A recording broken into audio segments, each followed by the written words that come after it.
So, you want to look cool.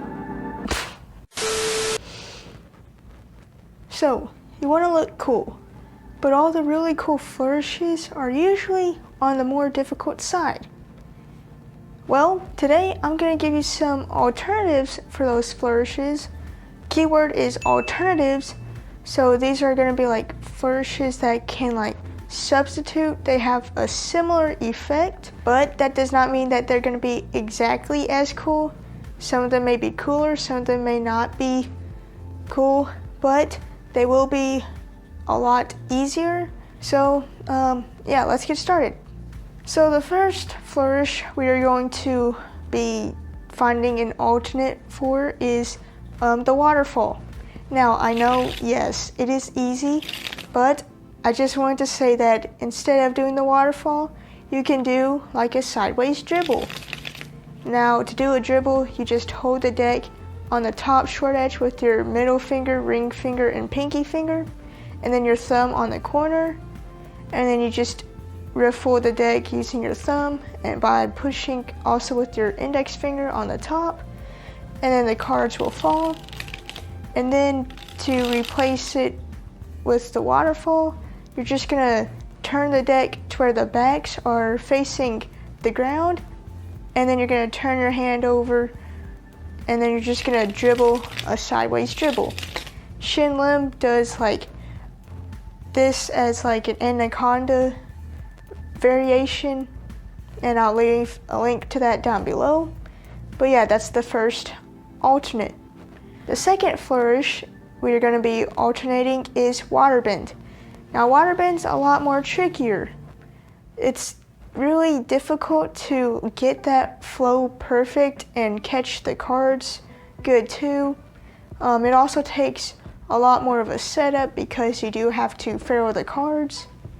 But do a sideways dribble again, but use your thumb as a pivot point, and then just make sure the rest of that catching hand is wide open. Make sure your ring doesn't get in the way of the cards falling, and just experiment with the dribble on how to make the cards fall without the cards running into your hands or any other cards. But that's a much easier alternative. It's also incredibly satisfying, and I just like found it recently and I love doing it. Or if you don't want to tire out your thumb by doing dribbles, you can also do downpour, also known as flow or flow cascade, which looks something like this. Rise Magic and December Boys have tutorials on those moves, so I'll link those down below as well, and a full dribble tutorial down below as well.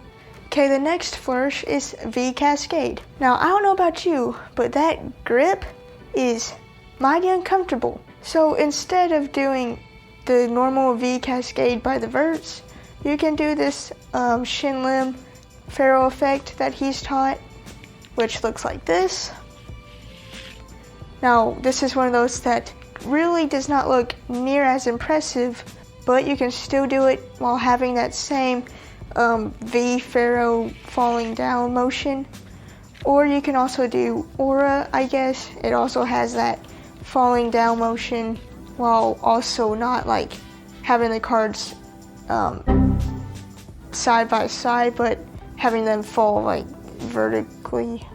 Where's that, horizontally? I don't know how to explain it, but hopefully you understand.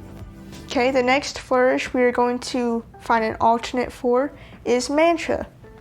Now, I physically cannot do Mantra. My index finger is too short, and that's okay that I can't do Mantra. I just wasn't made with large hands. But I have found an alternate for Mantra. So instead, what I can do is get rid of that thumb packet, because that's kind of blocking me from being able to push that card over the other packet. So I can get rid of that and do this 3-packet Mantra. Now obviously I still need to work on it, but that's kind of what it looks like. Or instead, I can also do Nemo by Leo Floors, or is it Flores? But I can do Nemo instead, and that flourish has the same single card flare out that Mantra does, and it's easy too. and it's fun. And the tutorial for that is actually a demo by anyone worldwide, linked down below. So yeah, those were just 3 packet alternatives for mantra. Again, not as cool, but similar effect, especially if you have small hands, much easier. Okay, the next flourish is Legolove. Now I know a lot of people, including myself, struggled with getting that ring finger to go over the middle finger so that the card would go on top of the packet. But if you are still struggling with that, what you can do instead is what John Stessel does, or is it Evan the card guy? One of them has this version of Legolove where they peel out the card, flare it out, and then they just lay it down on top of the deck. So it doesn't have the same like card roll over onto the packet kind of mechanic, but it's still close enough to be an alternative. Or you can also do this flourish called Crest by John Stessel, and the tutorial for that will be linked down below. It's not in corner grip, but it does have like that single card in the grip between your ring and pinky finger. And as a bonus, instead of doing the Leno cut from the Jackson 5, you can just do a 7-packet worm. You can get into that much quicker, much more easily. Not as impressive in my opinion, but you still have that chin packet and 6 other packets, so it's still pretty cool. Alright, so those were some quick alternatives. I could go on and on and on different moves and their alternatives, like how I do phased and Spitfire instead of skater cut, but I'm not gonna keep going. If you do have another move, just be sure to comment it down below, and I'll probably just answer you in a comment instead of making a whole nother video. But yeah, hopefully I see you in a different video, or if you are a subscriber, I hope to see you in the 500 subscriber video. And yeah, see you sometime. You feel great when you can't even do the move on your shirt.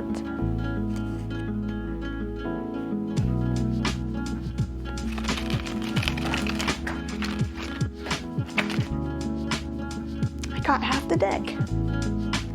Now my hand kind of hurts. Hello? You suck at cardistry. Yeah, I know. Goodbye. Please subscribe.